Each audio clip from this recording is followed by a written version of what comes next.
quantize, fix my terrible timing, and then you could just hit record and play, and it would keep looping. Actually, if you go into the Preferences tab,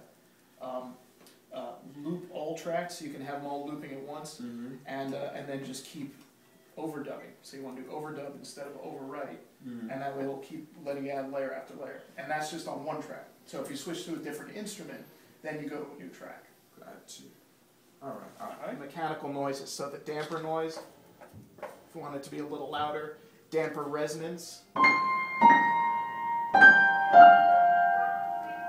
So in addition to sampling the strings of the piano, we also sampled the tailpiece. So you get the entire experience of playing the piano, not just hitting the strings. And the mechanical noise extends to the funk of the keys.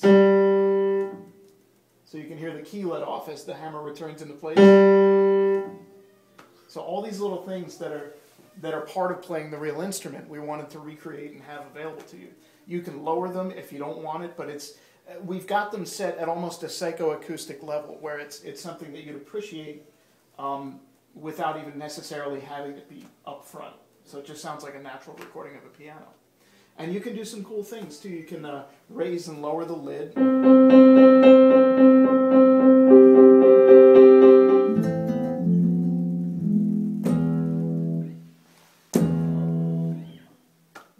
Nice buzz on the string. Yeah. Isn't that nice? Yeah. That's not even string buzz. That's like the fret squeak. Yeah.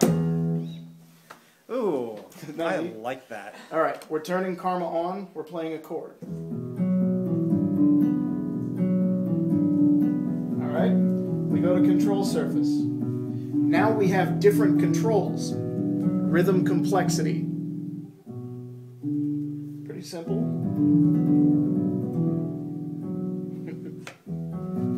Or much more complex. Duration control. Palm muting the strings, right? Velocity accents. We can specify a range of notes that it has to work with.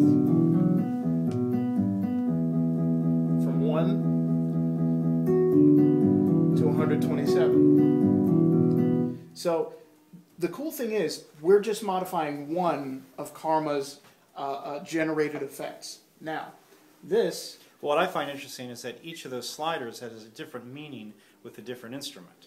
Well, it's not the different instrument, it's the different generated effect. Right. So, take a look at this. So give me now a definition of karma. Are you saying it's the arpeggio? Well, it's the at its most basic level, yes. Okay. It can make arpeggios. It'll take one of the instruments and create performance gestures with it. Okay. Could be a rhythm, could be a bass line. In this case, it's guitar picking. Nice. So I'm in the picking category. What I wanted to show you is this is really the heart of Karma here. This is where you can select from 2,048 different types of motion. So picking, strumming, bass patterns, drum, harmonic motion, chord rhythms. So now I'm going to go to the strumming here. This is vaguely like in GarageBand. You have loops and snippets of things that you can piece together. But you can't tweak them. You can't. Yeah, you can't. You can sort of stylize them, but no, you really can't. You can, as I hold down a chord, you can hear the strings being played in the correct order, right? Yeah, that's something that I haven't seen anywhere else. Yeah, and it always bugged me. Yeah. Watch this. I'm jumping over to combi mode for a second, and yeah, you know this one, right? Yeah. Turn Karma on.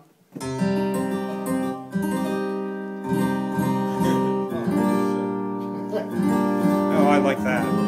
Using the ribbon to strum. Now you're getting this through Karma? Yes. Oh, okay. So you could do a little flamenco. That's dun dun dun dun. No. What this?